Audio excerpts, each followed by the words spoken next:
Assalamualaikum warahmatullahi wabarakatuh. Pada pertemuan kemarin, kita sudah membahas atau mempelajari tentang reproduksi Angiospermae. Dan pada pertemuan kali ini, kita akan melanjutkan pembelajaran tentang reproduksi tumbuhan Gymnospermae, tumbuhan lumut, tumbuhan paku, dan teknologi reproduksi tumbuhan.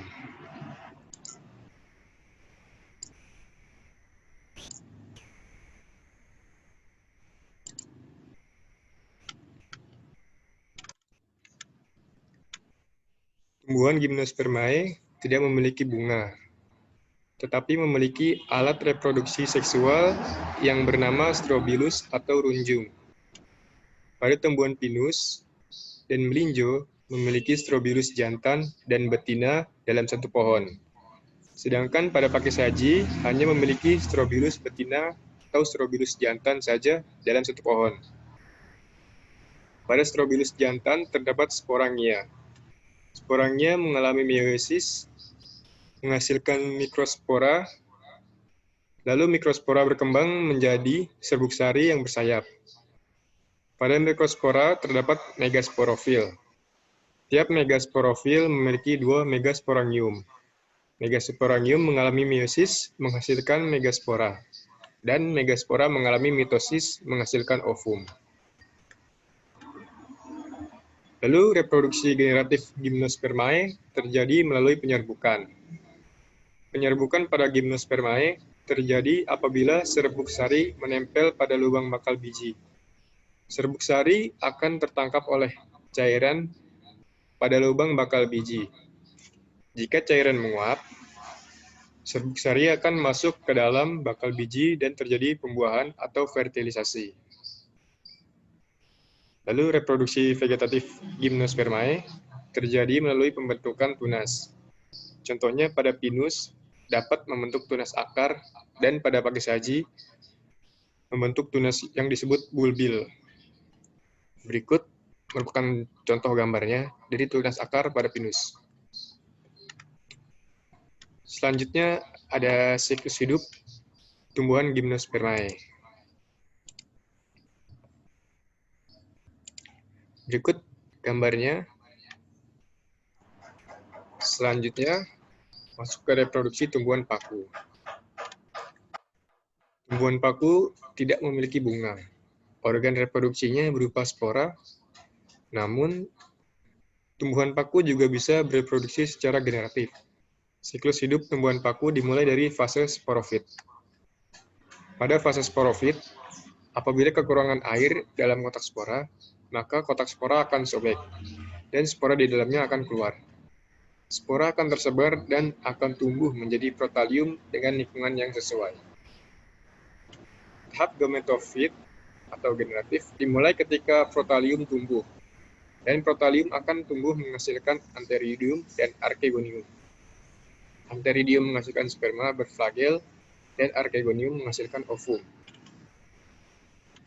Fertilisasi terjadi apabila sperma sampai pada ovum dan membentuk zigot. Sperma memerlukan air untuk pergerakannya. Zigot yang tumbuh dan berkembang akan memulai tahap sporofit baru, dan siklus pada tumbuhan paku ini juga disebut siklus pergiliran keturunan. Berikut merupakan gambar dari siklus hidup tumbuhan paku. Selanjutnya masuk ke reproduksi tumbuhan lumut. Reproduksi tumbuhan lumut yaitu lumut merupakan tumbuhan yang hidup di daerah lembab. Lumut belum memiliki akar, batang, dan daun sejati. Lumut disebut sebagai tumbuhan perintis atau pionir, yaitu tumbuhan yang pertama kali tumbuh pada lingkungan yang telah rusak akibat aliran lava atau kebakaran hutan. Lumut dapat membantu menyimpan nitrogen dalam tanah. Berdasarkan kelasnya, lumut dibagi menjadi 2, yaitu lumut hati atau Hepaticae dan lumut daun atau Musci. Lumut hati terdiri dari bangsa Anthocerotales atau lumut tanduk, Marchantiales, dan Jangermaniales.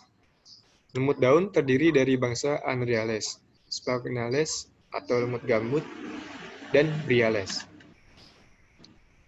Lumut ada yang berfungsi sebagai obat.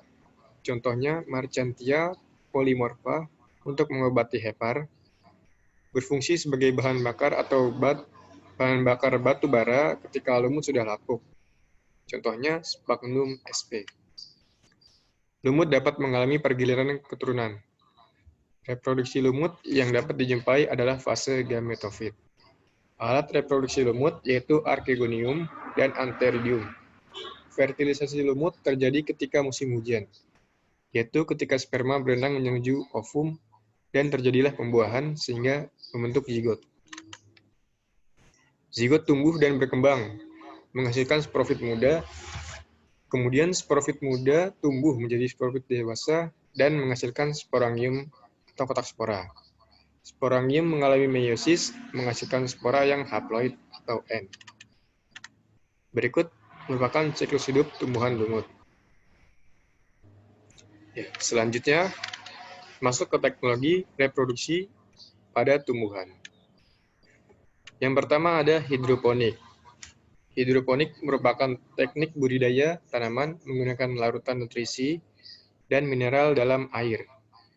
Sayuran seperti paprika, tomat, terong, selada, dan timun dapat ditumbuhkan secara hidroponik atau ditambahkan media yang tak larut dalam air, seperti spons, arang, sekam, kerikil, serbuk kayu, dan sebagainya. Selanjutnya ada vertikultur. Merupakan teknik budidaya tanaman menggunakan instalasi secara bertingkat atau vertikal, dengan tujuan untuk meningkatkan jumlah produksi tanaman. Selanjutnya ada kultur jaringan. Kultur jaringan adalah teknik perbanyakan tumbuhan dengan cara mengambil bagian sel, jaringan, atau organ tumbuhan. Bagian tersebut ditumbuhkan dalam kondisi steril pada medium yang mengandung zat nutrisi dan zat pengatur tubuh atau hormon. Ya. Sekian pembelajaran pada hari ini. Kurang lebihnya mohon maaf. Wassalamualaikum warahmatullahi wabarakatuh.